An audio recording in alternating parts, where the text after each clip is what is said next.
Bir gün gecə bir xanım mənə yazdı ki, Gülbala bəy, mənə kömək eləyə bilərsiniz? Mən də mesajını açdım və cavab yazdım. Buyurun. Dedi ki, bir həftədir evimdəkilər məni zorla yerə verməyə çalışırlar. Və mən də nə deyirəmsə fikirlərindən daşınmırlar, fikirlərindən döndərə bilmirəm də. Mən də dedim ki, get özünü ifadə et. Nə hiss edirsənsə onu de.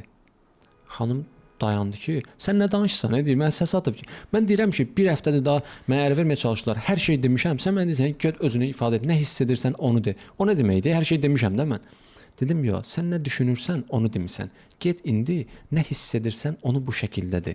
Denən ki, mən ailə həyatımı qurmağımı istəyirsiniz, xoşbəxt olmağımı istəyirsiniz. Birinci həqiqətən də valideyn övlad üçün nə istəyirsə, sən onun fərqinə var. Onu etiraf et, onlara de. Sonra de ki, amma sizin bu məcburiyyətiniz mənə artıq nə hiss etdirirsə özünə onu deyərsən. Yəni mənə dəyərsiz hiss elətdirir, mənə aşağı hiss elətdirir, zəif hiss elətdirir, nə deyirsə, hiss elətdirirsə, onu deyərsən dedim. 10 dəqiqədən sonra dedi ki, çox təşəkkür edirəm, məsələ həll olundu. Məni anladılar və bu işi dayandırdılar. Deməli biz həyatda nə edirik? Düşündüyümüzü bölüşürük və özümüzü səmimi adlandırırıq. Amma hissləri bölüşmürük. Çünki ego bəzən buna mane olur ailə daxilində misal üçün ki, əsəbləşirik, ego əsəbləşdirir qarşımızdakı insan bizi. Biz dəyərsiz hiss edirik. Sonra ego orada nə edir?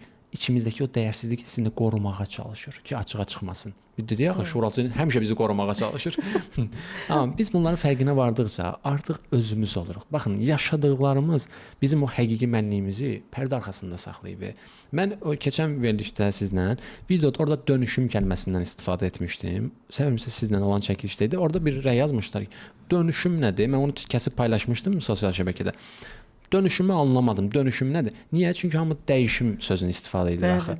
Dönüşüm bilirsiniz nədir? Biz əslində dəyişmirik. Biz bu travmalardan arındıqca, özümüzü dönüşdürdükcə dönüşürük. Yəni biz dünyaya gələndə bu neqativlərlə gəlməmişdik. Ən çox xoşbəxt kimdir? Uşaqlar. Bəli. Anı yaşayırlar, həmişə əyləncəlidirlər, gülürlər, xoşbəxtdirlər. Doğru. Keçmişi düşünmürlər, gələcək qayğıları yoxdur. Biz indi bu travmalardan arınıb özümüzü axtarırıq. Həmişə insan özünü axtarır. Doğru.